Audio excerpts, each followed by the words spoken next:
تکبر خود هغه ذات صفت ته چې هغه حی قیوم ذات ته، هغه همیشه ژوندی ذات ته، همیشه قائم ذات ته. زه تو خو نن یو سبب نه یو، نن نسل کاله مخکې چې تا په دې لیسي کې او تا په دې کلي کې ستا په دې ورمړو کې څوک نن شته نشته. سل کاله مخکې داسې وخت به راشي بیا به زه تم نه و. نو ما او تعالی تکبر څه پکار ده؟ یو ځل جناب سیدنا عمر فاروق رضی الله تعالی عنہ چې امیر المؤمنین او 22 لاک مربع میل باندې حکومت و، خورونو یو طرف ته عجز وګوره، عاجزی وګوره. یو ځل مال غنیمت راغو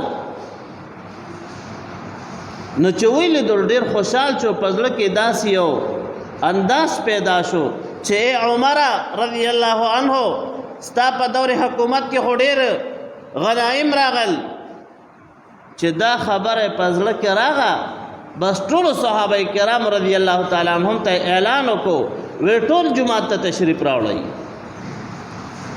او منبر ته رانږدې شئ. مسجد نبوي شریف کې په منبر شریف باندې تشریف فرما شو او ځان ته وای ټول صحابه کرام رضوان الله تعالی علیهم اجمعین ناستی، ځان ته په منبر وای اے عمره ته خو د هغې ښځې زوی چې اوچه غوښه بې چوبله. د غریبۍ حالت په عربو کې دا و چې غوښې به وچې کړې وي او د غریبۍ د وجې نه چې هر وخت خوراکونه نه و، هغه غوښه به یې راواغسته او هغه به یې په خوله کې واچوله، په هغې به یې ګذران و. ځان ته وایي ای عمره ته خو د هغې ښځې زوی او بس ډایرکټ منبر نه راکوشو. صحابه کرام رضوان الله تعالی علیهم اجمعین حیران شول، وی صاحب دا تاسو څه ووی؟ دومره مو مونږ راوغوښتو منبر شریف ته مو رانږدې کړو او بس دا خبره. سیدنا عمر فاروق رضی الله تعالی عنہ مبارک ورته فرمایي وی او دا خبره مې کوله. وی صاحب دا مو ولې کوله؟ وی زما په زړه کې لغونتي یو حالت راغلی و او دا حالت راغلی چې عمره ستا په دور حکومت کې څومره غنایم مسلمانانو ته ملاو شو، اے عمره ستا په دور حکومت کې څومره فتوحات راغل، وی په زړه کې مې لغونتې د کبر انداز پیدا شوی و، ستاسو په وړاندې مې دا خپل نفس ماتولو او ځان حقیقت مې درته ښودلو چې عمره ته خو د هغې ښځې زوی چې هغوی به اوچې غوښې چوبلې. وروڼو دا زمونږ صحابه کرام رضوان الله تعالی علیهم اجمعینو چې لغونتې حالت پې د کبر په زړه کې پیدا کېدلو نو د چا نه شرمېدل نه، د ټولو صحابه کرامو رضوان الله تعالی علیهم اجمعین په وړاندې به خپل نفس ماتولو، خپل نفس پې دباولو. او زه تو څه کوو؟ زه تو چې غریب سړی وي نو بیا ورسره سملاسه نه ملاوه. وګورئ یقین سره ویم دا ده چې لګی یم زه اول پکې یم، کمزوری سړی وي نو که نه هغه سره چې لاس ملاو وسیله داسې کوو او چې لا غوړ غوندې وي. ای وروڼو قسم ده موږ ټول له خدای پاک جل شانه محتاج یو. خدای پاک جل شانه فرمایل یا ایها الناس انتم الفقراء الی الله، اے خلقو تاسو ټول الله پاک جل جلاله ته ګوره محتاج یې، بنده غریب ځان نه څه نشي کولی. مونږ ټول الله پاک جل جلاله ته محتاج یو. ښه نو بیا ولې د بنده سپکاوی کوو؟ بیا ولې په زړه کې تکبر راولو؟ وروڼو اجاز یو سړی وایي چې زه باقي پاتې شم، ما ته ډېر ژوند میلاو شي، زما نوم پاتې شي، باید چې هغه ځان کې عاجزي پیدا کړي. یو ځل جناب سیدنا عمر فاروق رضی الله تعالی عنہ د پیغمبر علیه السلام مبارک یو صحابي حضرت حذیفه رضی الله عنه او پیغمبر علیه السلام مبارک دا رازدارو د سره پټ رازونه پراتو. نو پیغمبر پاک صلی الله علیه وسلم مبارک دل د منافقانو نمونه ورکړیو چې پلانې منافق تا پلانې منافق تا پلانې نمونه ورکړیو. نیو دل ورته سیدنا عمر فاروق رضی الله تعالی عنہ وایي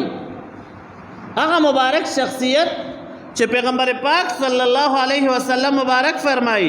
لو کان بعدی نبی لکان عمر کو زمانه پس پیغمبر راتله نو سیدنا عمر فاروق رضی الله تعالی عنہ مبارک پو او پیغمبر علیہ السلام مبارک د سیدنا عمر فاروق رضی الله تعالی عنہ مبارک فرمایي عمر فی الجنه عمر جنتی دا هغه عمر رضی الله عنہ دا خپل نفس او د عاجزۍ حالت سره هغه صحابي ته وایي ای رورا وی یو تپوس تر نه کومه وی دا درته نه وایم چې څوک څوک منافقان دي ځکه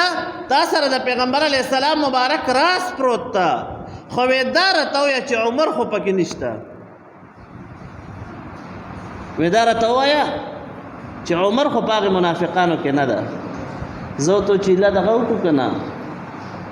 لغونتې صدقه وکړو بیا به سم چپې وایو ای مړه ما ته څوک رسي لغونتې سپینې کپړې واچوو بس ځان نه مو بیا څه جوړ کړی وي سیدنا عمر فاروق رضی الله تعالی عنہ مبارک هغې صحابي ته فرمایي ای حذیفه رضی الله عنه وی دا درته نه وایم چې پیغمبر علیه السلام مبارک تعالی کم رازونه درکړي دي هغه نمونه ما ته مه یادوه خو لیکن دا راته ووایه چې عمر خو په هغې منافقانو کې نه ده رونو دا د خپل عاجزۍ حالت نو باید چې ما او تا ته پکار دي چې دنیا کې ګورې عاجزي اختیار کړو او الله پاک جل شانه فرمایي ان یشأ یذهبکم ویأتی بخلق جدید اے بندگانو کو تاسو دنیا کې ګورې عاجزي اختیار نه کا بندگی مو اختیار نه کا نو د دې ځمکې نه به ګورې میټاو کم ختم مو وکم ویأتی بخلق جدید او نوې مخلوق په پیدا کم هغه به بیا د الله پاک جل جلاله بندگی کوي الله پاک جل شانه دې مونږ ټولو کې په صحیح معنو کې بندگی پیدا کی او خدای پاک جل شانه دې مونږ ټولو کې عجز او د انکسارۍ والا ژوند را پیدا کی او خدای پاک جل شانه دې مونږ ټول په خپلو سترګو کې کمزوري او د بل په سترګو کې لوی کی حضرت علی رضی الله عنه مبارک په دعا کوله اللهم اجعل فی عینی صغیرا واجعل فی اعین الناس کبیرا یا الله ما په خپلو سترګو کې ما ته ځان کمزوری حساب کې او خدای پاک د خلکو په سترګو کې مې لوی حساب کې نو الله پاک جل شانه دې دغه د صحابه کرامو رضی الله تعالی عنهم حالات مونږ کې پیدا کی او الله پاک جل شانه دې مونږ ټول